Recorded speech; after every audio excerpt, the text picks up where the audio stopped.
I spell amaga share torake ko sigi spell se akogi new moon numita shinagada hai tare ko new moon haragadi Thasi numit hai tare ko ngasi gi numit sida ko sigi spell zil to bi be ko haide manifestation ngasai gi paper folding method to masu to bi gre na khalase ko spell amasu to be ko spell to boda kai ba kem ta leite ko ado spell to boda khuna changa da khoi first ta candle angoba ma ko ai video sing se ketang ngan na hapak pa ya brenge ko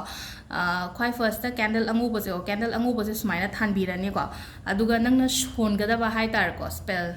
haidi spell haraga di khoina it's a white magic aina hai khrena ko mamang da ko ado spell se da aina shon ga da se kaino hai kan se da ko help me new moon to keep my desire burning clock ko haidi help me new moon to keep my desire burning haina ko adai taraga kaino to gadam ai mathak sida haidi isu irake ko haidi aina hai se kaino habudo help me new moon to keep my desire burning ko ado sigi spell se akoina haidi nang ngatang minute manga make masi se dum ngatang shon bi be ai ko haidi do sol la matung da nang adum khallo ba haidi nang na pa me po to hai tare ko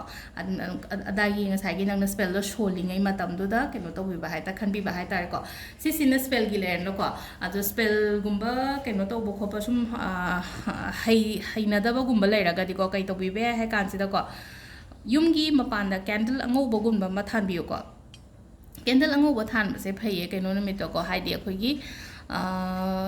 Thasi numit se ko akoi Diwali su kaino numit ta da Thasi numit ta bane Diwali se ado Diwali numit akhoi celebrate tawdra haidi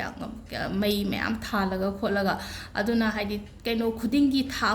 Thasi da su akhoi na yaraga di yumgi mapanda candle angoba gun ma than bi ko haidi nangi sumang da oiro kai da oiro ko haidi gate da oiro ke sukai de ko yaraga di si nung dawam se simaga tawbi ba hai tare spell ga sigi candle ama nang na keno to biba sega ado si se gyan tare ko ma'am ado makha ta ba dum ying mina se videos ko thank you